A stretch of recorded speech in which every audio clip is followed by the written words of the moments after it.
Buenas noches, ingeniero. Hoy le vamos a hablar sobre la práctica número 6 del laboratorio de instrumentación. El tema es sobre el amplificador de transconductancia. Mi grupo está conformado por David Reina, Tomás Sitcho y mi persona, Daniela Lema. Simulación del circuito. En el punto se implementa el circuito de acondicionamiento conformado por el puente de Winston, el amplificador de instrumentación y el amplificador de transconductancia. Se variaron los valores de las resistencias de 120 ohmios hasta 1.5 k ohmios y se observó que la corriente de salida aumentó de manera proporcional, obteniendo valores cercanos al rango esperado de 1.5 miliamperios a 16 miliamperios. Los resultados de la simulación presentaron una respuesta prácticamente lineal y un error mínimo respecto a los valores teóricos, lo que permitió validar el correcto funcionamiento del diseño. Aquí tenemos el circuito de esta práctica, que es uno de transconductancia, en el cual nosotros acondicionamos una señal mediante una resistencia. Ya que tenemos un puente de Winston, y en la última etapa tenemos una etapa de transconductancia, valga la redundancia, en la cual nosotros pasamos de lo que es una señal de voltaje a una señal de corriente. En este caso estamos transmitiendo lo que son 30 metros mediante estos cables UTPs. Ahora, ¿qué es lo importante de estos circuitos?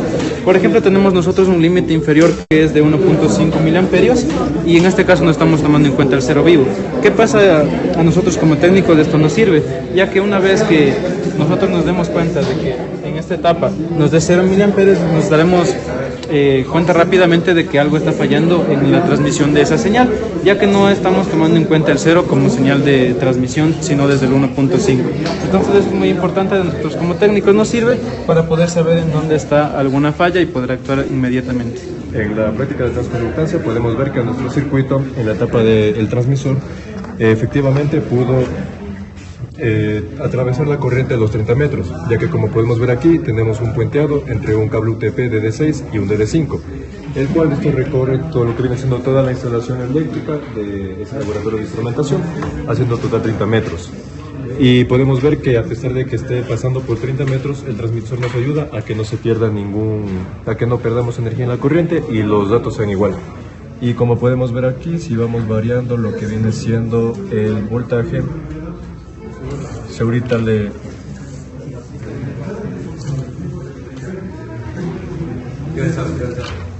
si le bajamos, por ejemplo, 9,9 voltios, también va a bajar la corriente. Y con eso podemos verificar de que nuestro transmisor está funcionando de manera efectiva. Análisis de resultados. La tabla de resultados permite comparar las corrientes ideales con las corrientes obtenidas durante la simulación del circuito.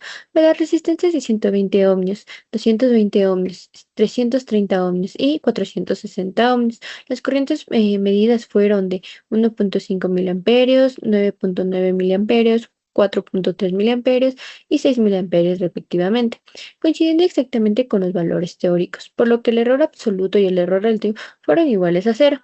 En el caso de la resistencia máxima de 1.5 kiloohmios, se obtuvo una corriente medida de 15.5 miliamperios, mientras que el valor ideal esperado era de 16 miliamperios, produciendo un error absoluto de 0.5 miliamperios y un error relativo de 3.13%.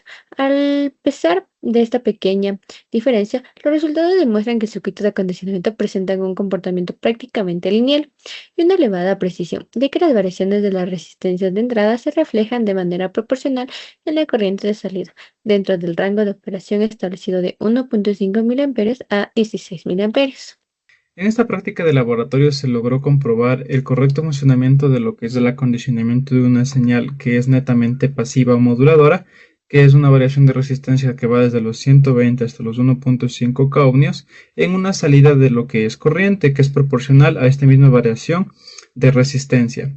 Además, al integrar lo que es una etapa como el puente de Winston, luego un amplificador de instrumentación y por último una de transconductancia, se logra verificar y comprobar que señales analógicas, en este caso de sensores resistivos, los podemos convertir de manera precisa en un lazo cerrado, que en este caso va desde los 1.5 miliamperios hasta los 16 miliamperios.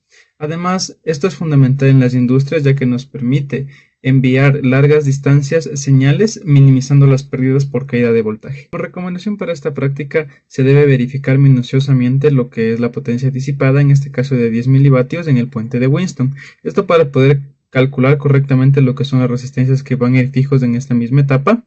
Y también asimismo se recomienda utilizar lo que son potenciómetros de precisión, más que todo en la etapa de transconductancia, ya que cualquiera pequeña variación de resistencia, en este caso de la carga, que son los 10 ohmios, o de ganancia en nuestro LM741, nos van a dar errores de voltaje a la salida. Y esto nos aumentará el error absoluto y relativo. Como conclusión para esta práctica podemos decir que una señal que ha sido acondicionada para voltaje la podemos convertir a una señal que sea acondicionada para la corriente, y esto nos va a servir debido a que con la corriente nosotros no perdemos lo que viene siendo señal. La señal que nos entrega la corriente se va a mantener constante a pesar de que sea una larga distancia, así como lo verificamos en el laboratorio usando un cable UTP alrededor de 30 metros. Y como recomendación, verificar el puente de Wheatstone, ya que una pequeña desviación en el puente de Wheatstone nos puede perjudicar a lo largo de todo el circuito, haciendo que tengamos pérdidas al final. Conclusiones y recomendaciones. Los resultados obtenidos en la simulación del circuito de acondicionamiento evidencian un comportamiento altamente lineal y establece dentro del rango de operación analizado. Para la mayoría de los valores de resistencias evaluados, las corrientes teóricas y simuladas coinciden exactamente, lo que indica una precisión prácticamente ideal del modelo.